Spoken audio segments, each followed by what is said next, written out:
Welcome to the Final Frontiers radio show, where we spotlight inspiring missionary endeavors around the globe.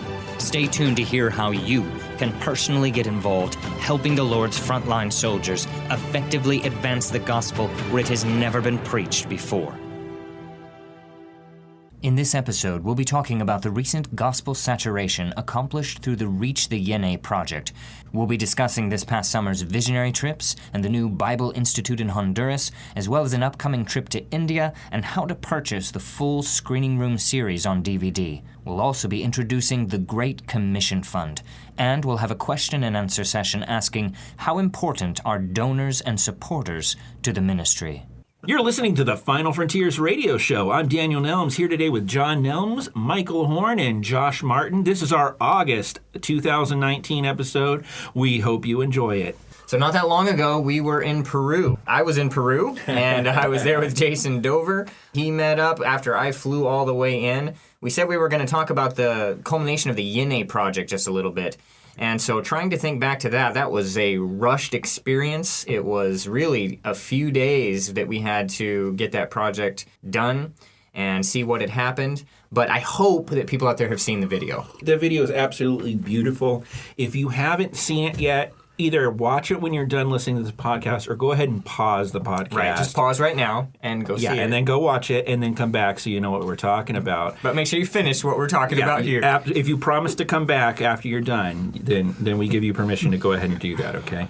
But yeah, the video was done real well. The Nationals, they took that project over. They did the whole thing. We provided them with the equipment, and they took the ball and ran with it. And so our goal is to go down there and just sort of document what they've done. And I think we've done that. I think they did an excellent job, and they've reached an entire people group with the gospel. So this is the second time that's happened, that we've been able to use Power Pack devices that you all funded to get this done. So it's amazing, and I just want to say thank you to all the sponsors who gave towards that project and prayed for this project. For those of you who missed it, we do actually have a little secret perk that we've been giving out to those who've been funding these last two projects. It's a little mission patch. We haven't really advertised it, but it's something we've started to do. So when we complete one of these missions, we design a little patch, and we've been sending those out to those who have actually helped fund these projects as a little thank you token, which they can sew onto their mission jacket if they want. And hopefully we'll have an entire collection. So for future projects, if you want to help fund them, you'll get a nice patch, guys. Where can I get a mission jacket? Famous after selling that, won't we? You should start doing that, totally. We're actually got a display case that we put into our office, and we're putting the mission patches in there so that, over the years, hopefully, as we continue to do these, you'll be able to walk in and see these. The idea came about, I think it was Michael's idea, all the different space missions that NASA had, from Gemini and Apollo missions on up to the space shuttles. They all had mission patches that the astronauts would sew onto their jackets when they got back home to Earth. And we thought, hey, let's do that for our projects so that, the donors, the sponsors would have something that they could hold in their hands and think back and remember, hey, I helped do this. And it was just something special we wanted to do for you guys. This project with the Yine, not only people here in the United States helped, but we want to say thank you to the Kotvises, an American family that has worked for many, many, many years, I think decades, in the country of Peru, in Lima. And all of the struggle that we had originally just getting those devices into the country, they helped with that. They did. And the national man that is there in their ministry helped tremendously with that, picking those up, keeping them safe for us. And we also want to say thank you to SAM Air, that's South American Missions, SAM. They picked us up. They were very generous to us. They helped with so many different things and trying to cut costs and trying to help us out to be able to transport me into the jungle where I needed to be and then back out. He even helped me with some video footage there where he took the plane back up and came back in for a landing and helped us get some extra shots. And they were just very kind the whole time. It was an interesting experience for me because the plane that met me at the Pucallpa airport when I came in was the same plane that flew over back in 2014, the exact same plane that I saw in the sky after being out in the jungle for all those weeks. And so flying in that plane after so many years and thinking, wow, this is the plane that had found Jason and I when we were in the jungle. So if you go back and you listen to some of those previous episodes, you can hear that story. I got to fly in that plane several times on this trip, going back and forth. I think I figured it up with Honduras and Peru. It was like 13 flights I had. And so many of those were right there in Peru, just back and forth from place to place to place. But it was a success seeing what they have done there. And some of it happened a year before. So we were trying to get testimonies and trying to talk to people and ask for things that happened. And some of the most beautiful things that I heard several times, I can remember 2 different villages I was in where someone, a preacher, someone would say that they had handed these devices out and people were listening to them. And often a person would say, I don't really understand this. And they'd go home, but they'd still listen to it. And they couldn't stop listening to it. And then they would come and they would say, explain this to me. And then a national preacher that's working in that village would be able to talk to them, lead them to Christ. And then that person would go home, and the testimony was that their whole family would accept Christ. So I heard that testimony several times. I heard one guy say that it had happened 10 some times possibly, that he had seen that. Now that in itself is worth shouting about. It's worth getting involved in this over. I mean, think about people coming to Christ. I had one man who watched the video, told me, he said, I just cried all the way through watching that video, thinking about those people accepting Christ. And that's just a few testimonies that I was able to get while I was there. I had another man recently, he said, I watched it, and he said, it was the only video I could watch. I just watched the Yine Project, and I cried all the way through. So I've had several people tell that to me. I had another person tell me they just watched it over and over and over again. So if you need some inspiration in your church, you want to see something that's happening, something exciting, like the Tulipan Project that happened last year, go to the YouTube channel, watch that Final Frontiers episode that shows what's happening among the Yine people. And this goes deeper. There's some exciting things going to happen still among the Yine. I want to thank Wilbur that was there and Eddie that came, that is a disciple of Jason Dover. They all helped us, just transported us in boats around those rivers. And it was a big help while we were there. Such a blessing. And we were able to help them actually on the way back out too. Please look at our projects. Please watch these videos and get in touch with us if you can help. In our last episode, we had talked about shooting Ernest, filming all that in Honduras. But Jon Nelms is here with us today. He's back, and he's been there the entire summer hosting groups that have been coming in for visionary trips. Can you talk about what that's been like this last summer? Sure. This summer was the best summer ever. Good. Not only did we have about twice the number of people we normally have come, this summer just kind of stood out. It was spectacular, the involvement of people and so forth. I was really blessed because several of the people who came not only got to visit the kids that they support, but got to spend a great deal of time with them, visiting their homes. And we went up to a mountaintop village called Bartolo, and I had an interpreter with us to help us out. And I looked up and saw he was walking away with one of our guests. I thought, where in the world are they going? But with them was the child this guest sponsors and his mom and so forth. And they called back and said, we're just going right over here to their house to see it. And I thought, well, we got a program to do here, but go ahead, we'll wait. Well, they were gone, I know, at least an hour, and came back huffing and puffing. The house was a long distance away. They had to walk like a mile or two to get there, up the mountain, back down the mountain. But he was so excited because he said 3 years ago he had sent a picture of his family for us to give to the sponsored family there in Honduras. And he said, when I got to their house, and they didn't even know we were coming, and there was our family's picture hanging on the wall. See, they said that they pray for us every day, and they actually fixed him a meal. Wow. He sat there with them. So they were gone a long time. It was really, really, really a blessing for him. And I like seeing that sort of thing. That's neat. It encourages your heart to see it. But we got something good going on in Honduras. Not only this summer had we surprised everybody with a lot of new improvements that we made to our facilities, but we've also got others that we're in the process of working on as I get the funds in hand to do it. But before I left, we were able to have an initial meeting for some of our pastor leaders down there who want us to start a Bible Institute. They've been asking for this for years, and for various reasons, I've just never been able to get it off the ground. You know, there are a lot of projects we try to do that just never happen. And then we don't usually talk about them too much, but they're embarrassing. And I've been trying to have a Bible Institute in Honduras for years and just have never been able to pull the people together or the right timing to have it or the teachers to teach it or the curriculum. And as we went into it this summer, we had everything we needed except the competent teacher, and I only need one. We've got plenty of them, but they live a great distance away. But we have one brother who, before I could even ask him, he offered to do it for us. And so he had an initial meeting with them, and I don't know, we'll probably start with 5 to 10 guys. And for me, that's enough. I mean, the Lord only had 12, so. But the good thing is we've got a facility for them, a place to stay, a kitchen to cook food for them, a teacher. We've already got the curriculum there. And all these men are already pastoring. They just want to, they don't have any formal education, so they want to learn more. But they all know other pastors. And in all these churches, there's 1 or 2 or 5 other men, young or old, who want to study for the ministry. So I think in the next 2 or 3 years, we probably should have 20 or so. But each one of them will then be going out and planning a church in their first year of the Bible Institute. So the more students we get, the more churches are being planted. And then, of course, as those churches develop, there's going to be men raised up in them who also want to study for the ministry. And another thing that's going to help us is we've never had a budget for it.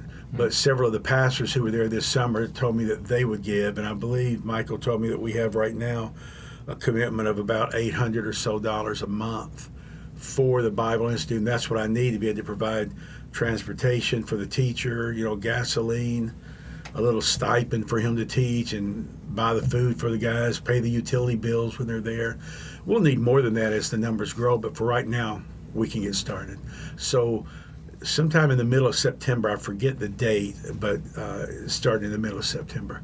And for pastors who are listening, our intention is about every 3 months to have pastors from the U.S. come down and teach for a week, whatever you want to teach on. Several have already committed to doing that. I think the first one's going down in March, but we could have somebody go down in November. They're free. I'm not free to go then. But we got your place to stay, translators, food to eat. They have great turkeys during Thanksgiving? No turkey. Honduras does have a lot of turkeys. They just don't seem to eat them. I mean, I'm sure they must eat them sometimes, but man, you can ride down the road and see these big, beautiful turkeys. They belong to somebody. They feed them, but turkey and tortillas. Do you want to say anything about the upcoming India trip? Yeah, Lord willing, we're leaving to go to India around mid-November, and I should be in India for about 4 weeks and then go for a week to Sri Lanka. And the purpose is to meet with as many of our pastors as we can and to meet as many of a whole new group that we've been involving ourselves with for the last year and a half. It's a group of almost 20,000 pastors who live in the southern state of Tamil Nadu. But the pastor who's organized all of them together also has a group in Sri Lanka where they speak the same language, just a little body of water separating them. So it's going to be a very, very interesting time. Going with me is one of my doctors who's been planning on this for over a year, wanting to go. Want to do ministry over there as well as any medical thing that he's called upon to do. And I'm hoping to get some pastors from the U.S. to go. So if you're interested in going to India, please contact me. You don't have to be gone the whole time. You can come for a week, 2 weeks. I would recommend 2 weeks at least because Jet lag. Yeah, it takes a day to get. Well, it takes about 25 hours to get there, and then about 25 hours to get back. So if you go for a week, you spend 2 days of it in transit. Yeah, and then there's, not to mention local flights, and layovers. Every week I'll be taking another local flight to go somewhere. It's not as expensive as you would think, but it's not a cheap thing. I would say to go there for 2 weeks, you'd need probably max $3,000 to cover all your expenses: food, lodging, airfare, chipping in for taxis. Yeah, but if you've never been to India, you owe it to yourself to go. If not, when you're laying on your deathbed, I want you to know that you did not live a full life if you didn't go to India. You missed half of life by not going there. So you might as well go now. Why wait? I'll be glad to have you come along. So we've just finished wrapping up Screening Room, our YouTube series where we interview fictitious people who want to be part of our ministry, and our young crew interview them to see if they are qualified. Now, I'm currently working on the DVD and the Blu-ray, which will be out for release very soon online, which is a perk if you want to go ahead and buy it, because the rest of the episodes are going to air through the rest of the year, with the last episode coming out towards the end of December. But if you get the DVD or the Blu-ray, you can see them all now. So that should be coming out probably a few weeks' time, Lord willing. Josh had a good fun finishing off the bloopers reel and the behind the scenes so you can learn exactly what we did and how it was all done. So I do hope you buy one. Get one for each member in your congregation. Get one for every family member. Get one for your neighbors. Just buy 50 at a time. That'll be good. Church members, especially your everyone. youth group. You're a youth director, yeah. There's going to be 30 separate videos on that DVD. So not only every single episode, but you will also get an alternate ending episode of number 11. Special episodes that are only available on a DVD. But you get the full behind the scenes, which is almost a full 40 minutes of just seeing behind the lens and what took place, and you will get a full blooper reel. So 30 separate videos on that DVD. And you'll get to see it all before they come out. Get your Christmas list ready. And, the last thing we want to talk about is introducing something very important and very special. When my dad started this ministry over 30 years ago, I hate to use the word paradigm shift in missions. But we took the world of missions, threw it upside down, shook it up a little bit, and the results have been fantastic. Times change, things change, and we're ready to unveil a new project. Why don't you tell our listeners about that a little bit? Okay. We built our ministry model on getting a family or a church to sponsor a preacher, hooking them together. And there's a great strength to that because you get to know the man well. But what we've seen over the years is, the preacher dies or he's no longer qualified or whatever. It's hard to get those people to continue supporting the ministry because they were so attached to that one man. But really, although it seemed like our goal was to develop these one-on-one sponsorships, our actual goal is to fulfill the Great Commission in our lifetime. Our method is to support the national missionaries that are already there. But that's not enough. We took one giant step, but realized now we need to take another one.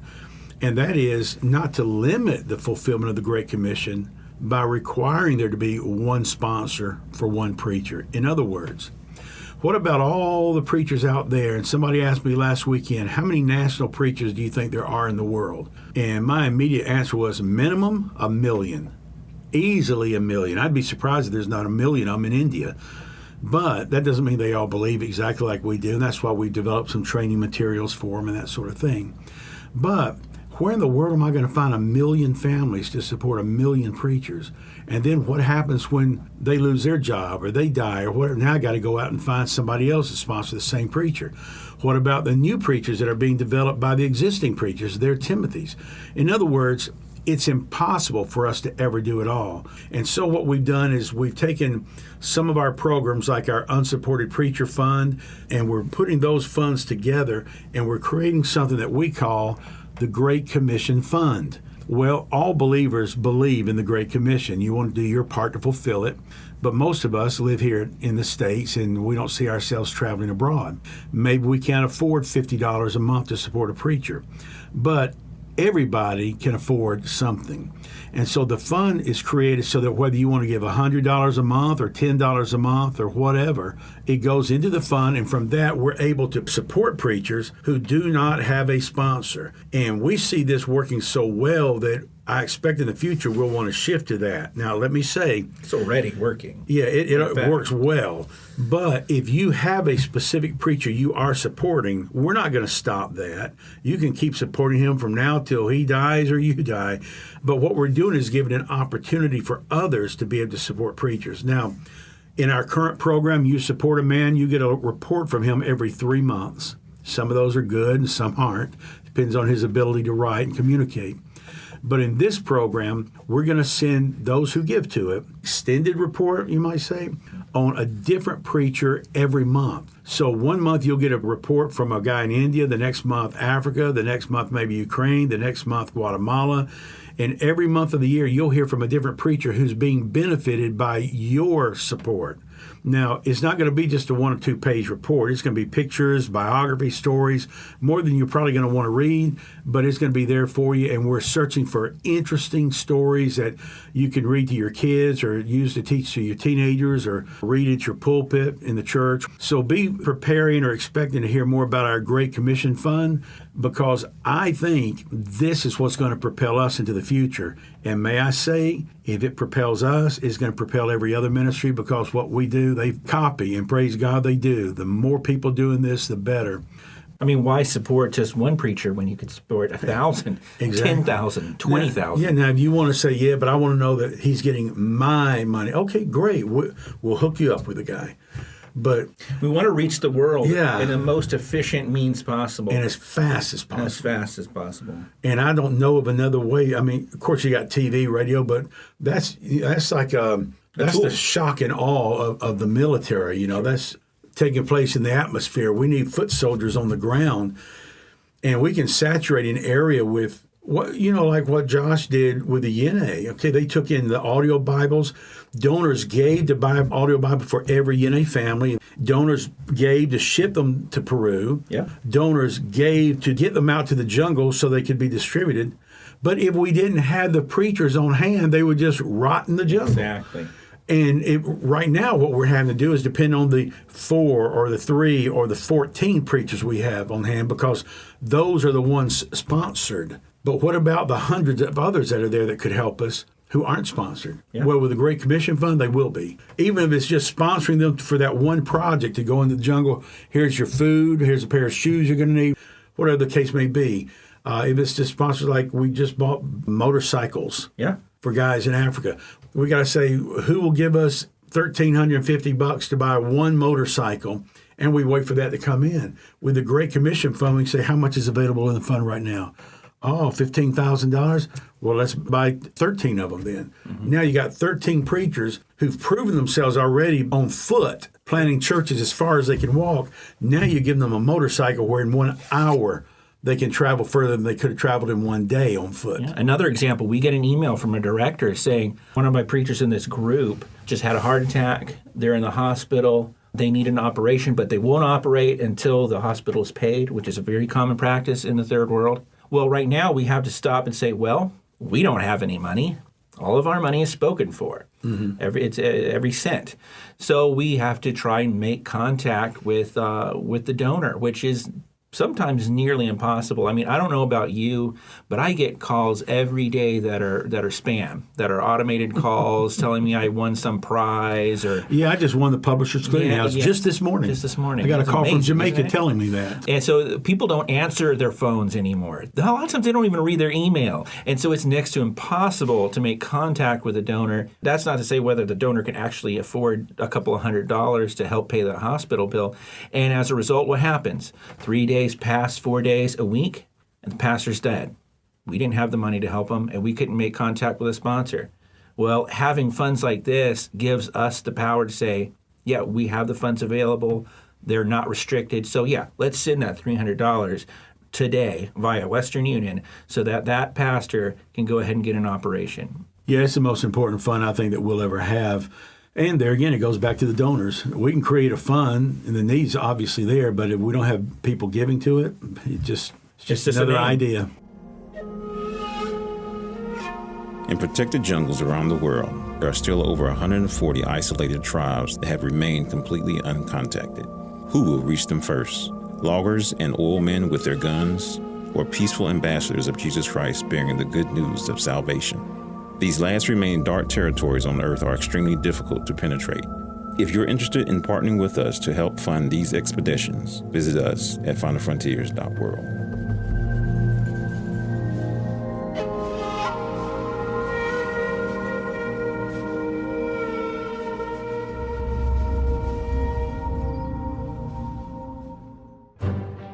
Welcome to the question and answer session with our founder, Jon Nelms. If you have any inquiries about missions or our ministries, please feel free to visit our website and click the radio symbol that says Heard Our Podcast. Here you can get in touch with us and write your questions in the comment box.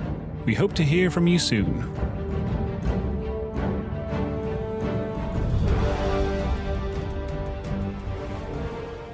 How important are donors and supporters to the ministry? Well, they are the lifeblood of the ministry. That's what we do. We spend our time trying to expose people to our work and pray that God would lead them to help us out. This past Sunday, I was at a church in North Georgia, and the pastor there, Charles Blackstock, was really, really strong in promoting his people to support a preacher. I told one story about two guys in northern Thailand, and he got up afterwards and says, "Don't you wish you were the one who'd been supporting those two men?"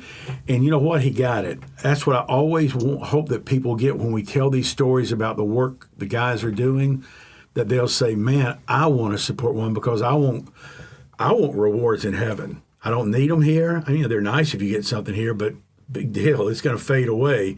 But I want rewards in heaven." And Paul taught us in the scripture that, he said to those who were supporting him that they are laying up rewards in heaven because of the work he's doing through their support.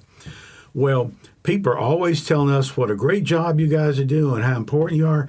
We are only able to do, one, what God permits us to do, and two, what the sponsors support us to do. We couldn't support any preacher if people weren't giving. We couldn't smuggle any Bible if people weren't giving. We couldn't raise these children up to know and love and serve the Lord if people weren't giving. So the donors, the sponsors, they're everything for us. Without them, we don't have a ministry. Now what we're trying to do is to encourage donors to give to their Great Commission Fund. I really believe that that's going to have a stronger impact for the ministry than anything we've ever done. Your inquiries and comments are important to us. If you have questions or subject matter you would like to have addressed on this show, please visit us at finalfrontiers.world.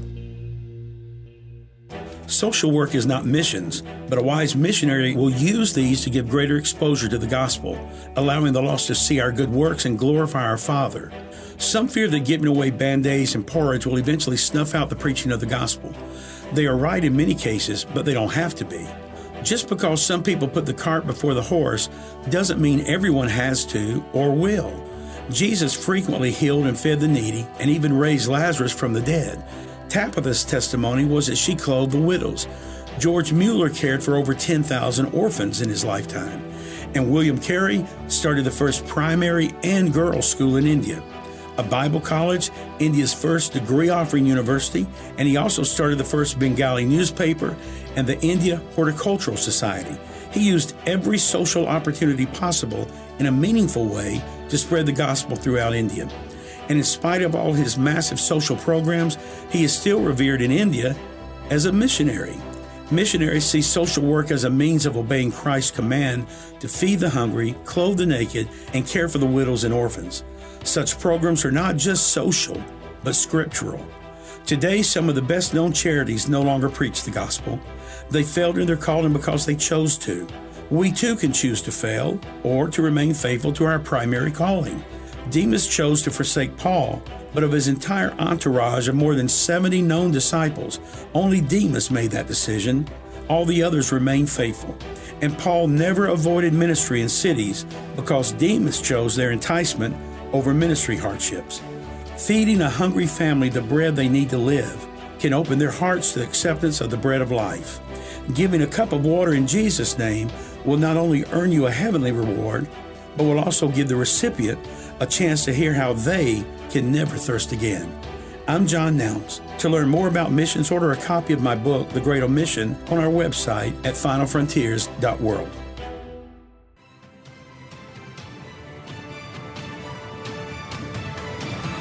You've been listening to the Final Frontiers radio show, funded by sponsors like you.